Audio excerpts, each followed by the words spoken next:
بسم الله الرحمن الرحيم. الحمد لله الذي أنزل على عبده الكتاب ولم يجعل له عوجا قيما لينذر بأسا شديدا من لدنه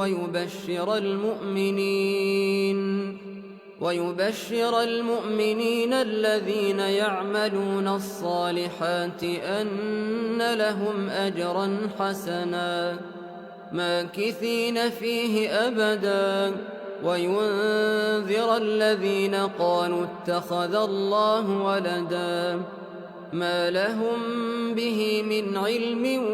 ولا لآبائهم كبرت كلمة تخرج من أفواههم إن يقولون إلا كذبا فلعلك باخع نفسك على آثارهم إن لم يؤمنوا بهذا الحديث أسفا إنا جعلنا ما على الأرض زينة لها لنبلوهم أيهم أحسن عملا وإنا لجاعلون ما عليها صعيدا جرزا أم حسبت أن أصحاب الكهف والرقيم كانوا من آياتنا عجبا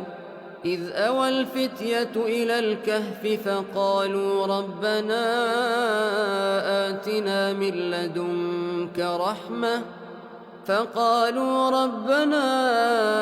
آتنا من لدنك رحمة وهيئ لنا من أمرنا رشدا فضربنا على آذانهم في الكهف سنين عددا ثم بعثناهم لنعلم أي الحزبين أحصى لما لبثوا أمدا نحن نقص عليك نبأهم بالحق إنهم فتية آمنوا بربهم وزدناهم هدى وربطنا على قلوبهم إذ قاموا فقالوا ربنا رب السماوات والأرض لن ندعو من دونه إلها لقد قلنا إذا شططا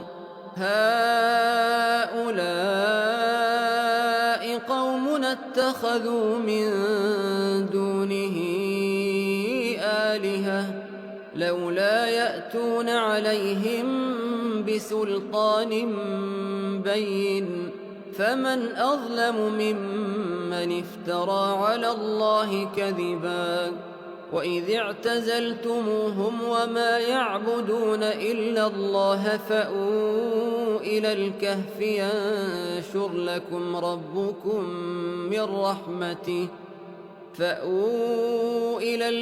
ينشر لكم ربكم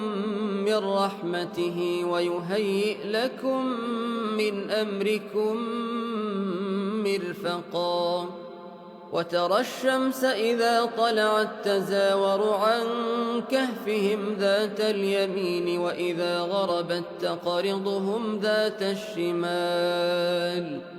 وإذا غربت تقرضهم ذات الشمال وهم في فجوة منه ذلك من آيات الله من يهد الله فهو المهتد ومن يضلل فلن تجد له وليا مرشدا وتحسبهم أيقاظا وهم رقود ونقلبهم ذات اليمين وذات الشمال وكلبهم باسط ذراعيه بالوصيد لو اطلعت عليهم لوليت منهم فرارا ولملئت منهم رعبا وكذلك بعثناهم ليتساءلوا بينهم قال قائل منهم كم لبثتم قالوا لبثنا يوما أو بعض يوم قالوا ربكم أعلم بما لبثتم فابعثوا أحدكم بورقكم هذه إلى المدينة فلينظر أيها أزكى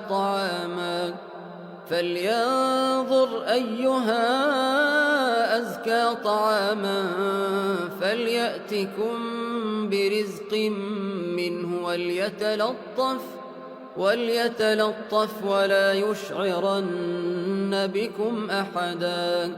إنهم إن يظهروا عليكم يرجموكم أو يعيدوكم في ملتهم ولن تفلحوا إذا أبدا وكذلك أعثرنا عليهم ليعلموا أن وعد الله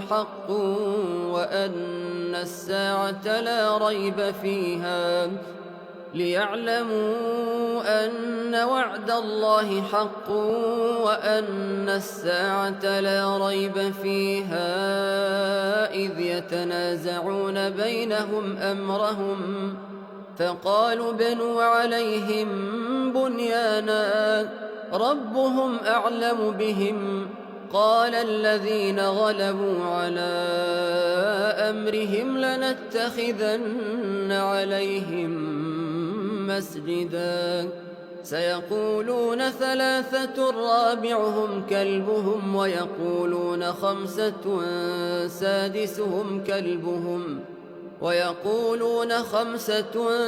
سادسهم كلبهم رجما بالغيب ويقولون سبعة وثامنهم كلبهم قل ربي أعلم بعدتهم ما يعلمهم إلا قليل فلا تمار فيهم إلا مراء ظاهرا ولا تستفت فيهم منهم أحدا ولا تقولن لشيء إني فاعل ذلك غدا إلا أن يشاء الله واذكر ربك إذا نسيت وقل عسى أن يهديني ربي لأقرب من هذا رشدا ولبثوا في كهفهم 300 سنين وازدادوا 9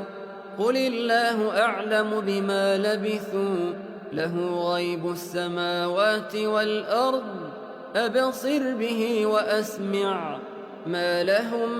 من دونه من ولي ولا يشرك في حكمه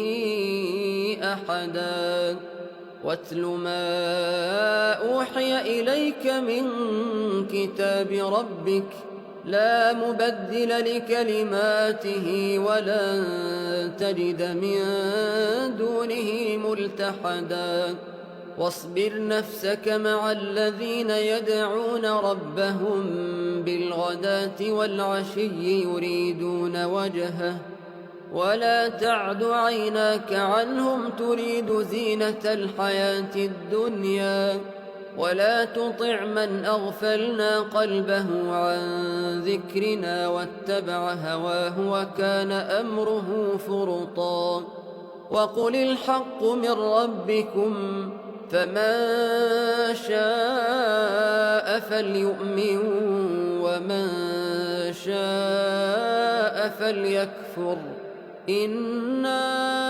أعتدنا للظالمين نارا أحاط بهم سرادقها وإن يستغيثوا يغاثوا بماء كالمهل يشوي الوجوه بئس الشراب وساءت مرتفقا إن الذين آمنوا وعملوا الصالحات إنا لا نضيع أجر من أحسن عملا أولئك لهم جنات عدن تجري من تحتهم الأنهار يحلون فيها من أساور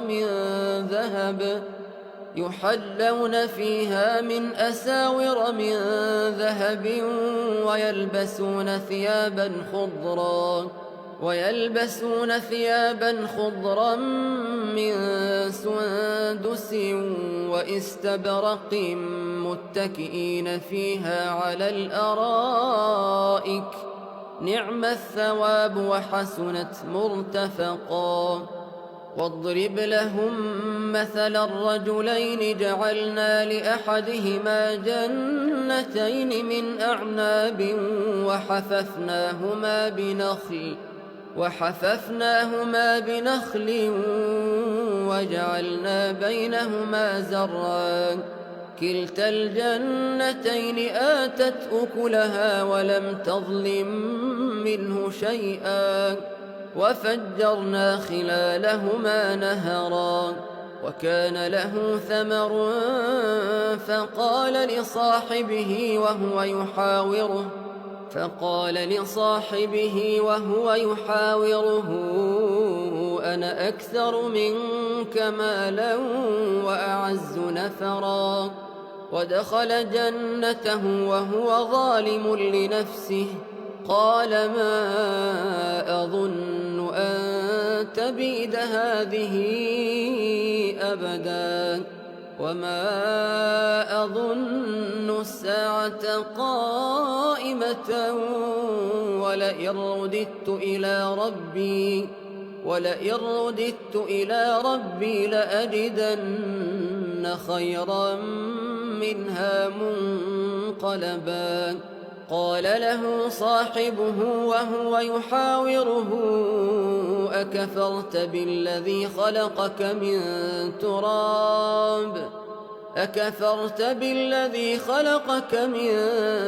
تراب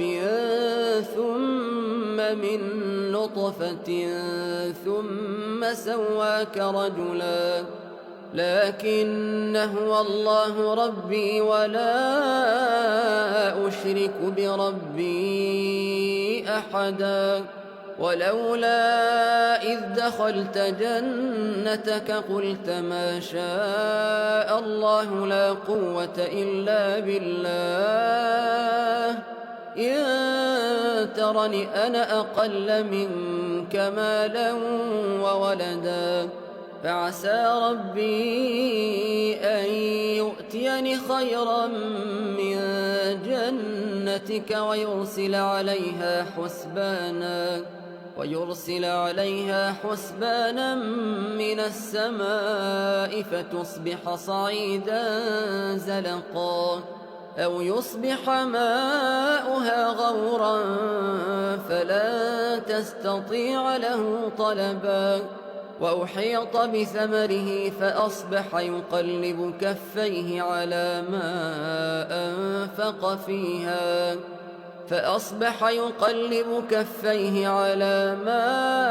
أنفق فيها وهي خاوية على عروشها ويقول يا ليتني لم أشرك بربي أحدا.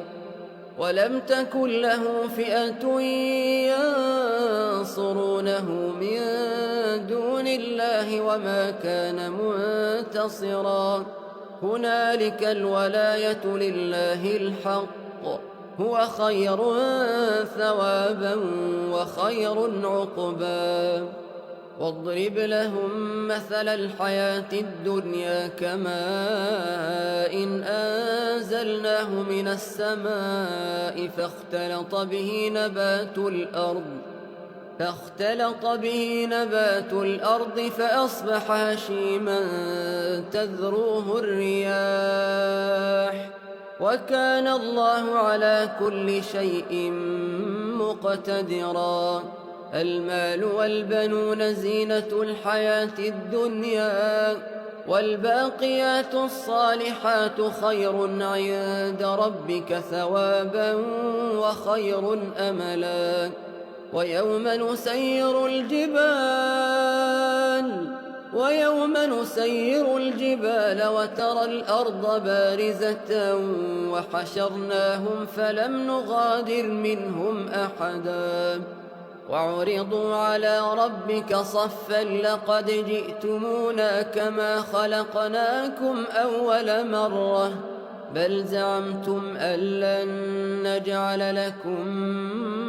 موعدا ووضع الكتاب فترى المجرمين مشفقين مما فيه ويقولون يا ويلتنا ما لهذا الكتاب لا يغادر صغيرة ولا كبيرة إلا أحصاها ووجدوا ما عملوا حاضرا ولا يظلم ربك أحدا وإذ قلنا للملائكة اسجدوا لآدم فسجدوا إلا إبليس كان من الجن ففسق عن أمر ربه أفتتخذونه وذريته أولياء من دوني وهم لكم عدو بئس للظالمين بدلا ما أشهدتهم خلق السماوات والأرض ولا خلق أنفسهم وما كنت متخذ المضلين عضدا ويوم يقول نادوا شركائي الذين زعمتم فدعوهم فلم يستجيبوا لهم وجعلنا بينهم موبقا ورأى المجرمون النار فظنوا أنهم مواقعوها ولم يجدوا عنها مصرفا ولقد صرفنا في هذا القرآن للناس من كل مثل وكان الإنسان أكثر شيء جدلا وما منع الناس أن يؤمنوا إذ جاءهم الهدى ويستغفروا ربهم إلا أن تأتيهم سنة الأولين أو يأتيهم العذاب قبلا وما نرسل المرسلين إلا مبشرين ومنذرين ويجادل الذين كفروا بالباطل ليدحضوا به الحق واتخذوا آياتي وما أنذروا هزوا ومن أظلم ممن ذكر بآيات ربه فأعرض عنها ونسي ما قدمت يداه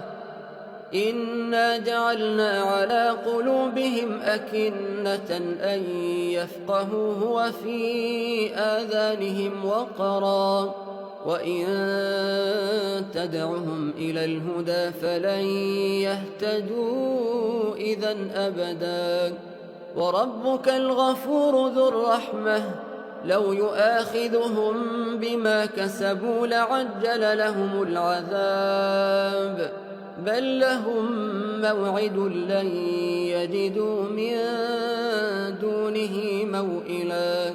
وتلك القرى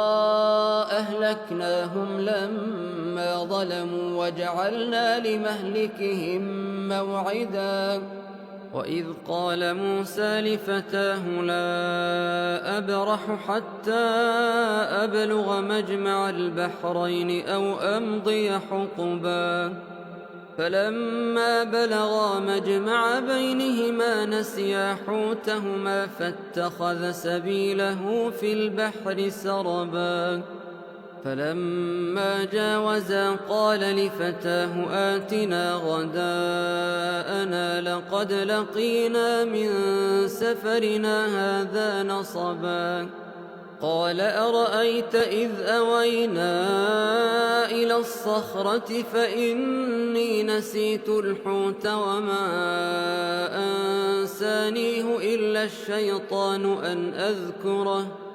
واتخذ سبيله في البحر عجبا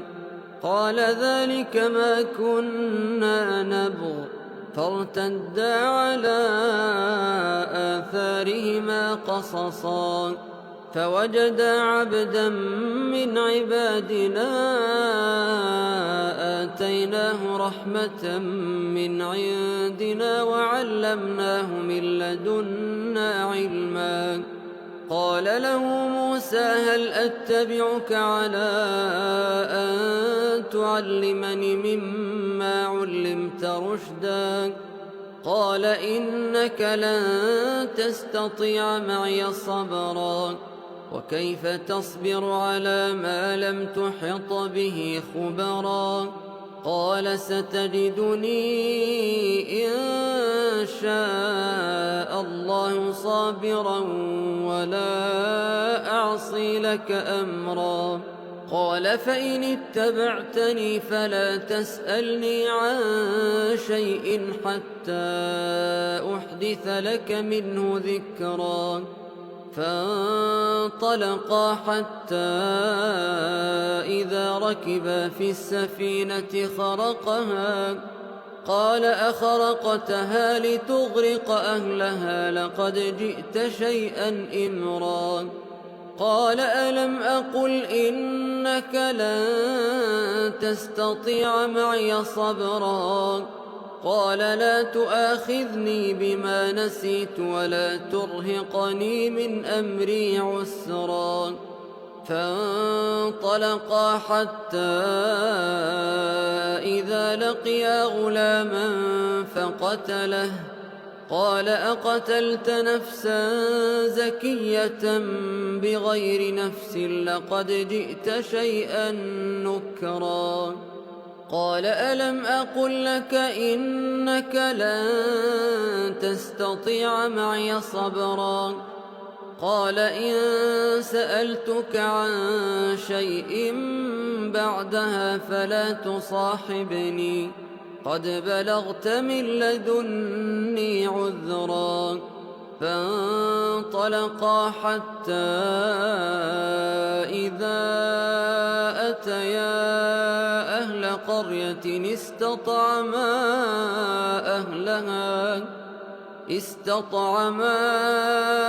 أهلها فأبوا أن يضيفوهما فوجدا فيها جدارا يريد أن ينقض فأقامه قال لو شئت لاتخذت عليه أجرا قال هذا فراق بيني وبينك سأنبئك بتأويل ما لم تستطع عليه صبرا أما السفينة فكانت لمساكين يعملون في البحر فأردت أن أعيبها وكان وراءهم ملك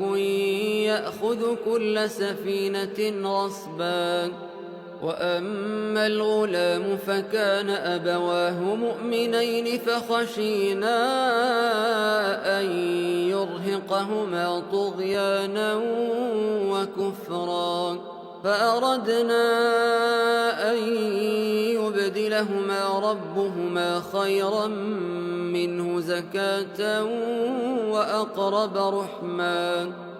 وأما الجدار فكان لغلامين يتيمين في المدينة وكان تحته كنز لهما وكان أبوهما صالحا فأراد ربك أن يبلغا أشدهما ويستخرجا كنزهما رحمة من ربك وما فعلته عن أمري ذلك تأويل ما لم تسطع عليه صبرا ويسألونك عن ذي القرنين قل سأتلو عليكم منه ذكرا إنا مكنا له في الأرض وآتيناه من كل شيء سببا فأتبع سببا حتى إذا بلغ مغرب الشمس وجدها تغرب في عين حمئة ووجد عندها قوما قلنا يا ذا القرنين إما أن تعذب وإما أن تتخذ فيهم حسنا قال أما من ظلم فسوف نعذبه ثم يرد إلى ربه فيعذبه عذابا نكرا وأما من آمن وعمل صالحا فله جزاء الحسنى وسنقول له من أمرنا يسرا ثم أتبع سببا حتى إذا بلغ مطلع الشمس وجدها تطلع على قوم لم نجعل لهم من دونها سترا كذلك وقد أحطنا بما لديه خبرا ثم أتبع سببا حتى إذا بلغ بين السدين وجد من دونهما قوما لا يكادون يفقهون قولا قالوا يا ذا القرنين إن يأجوج ومأجوج مفسدون في الأرض فهل نجعل لك خرجا على أن تجعل بيننا وبينهم سدا قال ما مكني فيه ربي خير فأعينوني بقوة أجعل بينكم وبينهم ردما آتوني زبر الحديد حتى إذا ساوى بين الصدفين قال انفخوا حتى إذا جعله نارا قال آتوني أفرغ عليه قطرا فما استطاعوا أن يظهروه وما استطاعوا له نقبا قال هذا رحمة من ربي فإذا جاء وعد ربي جعله دكا وكان وعد ربي حقا وتركنا بعضهم يومئذ يموج في بعض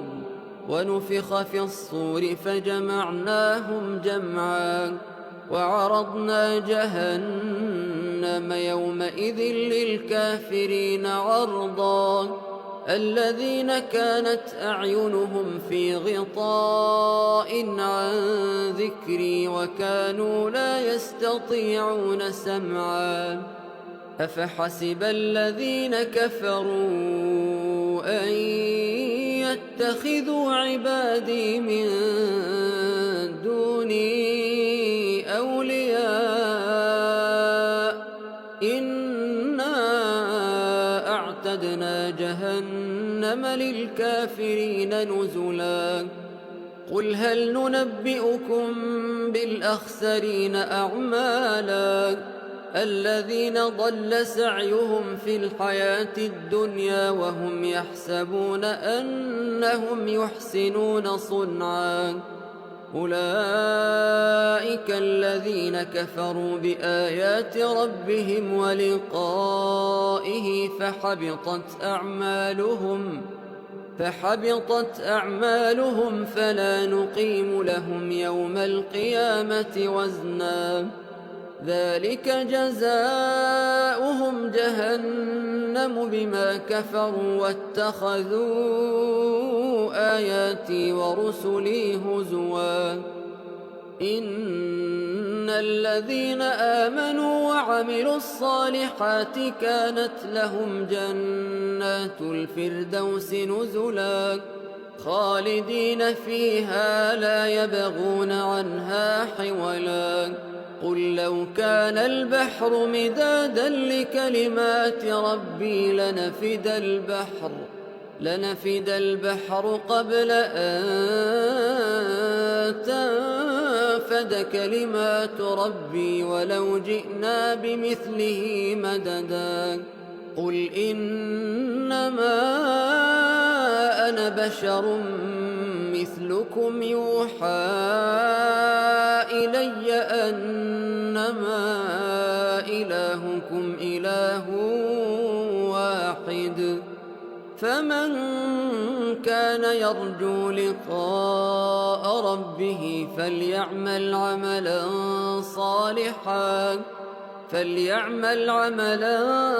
صالحا ولا يشرك بعبادة ربه أحدا.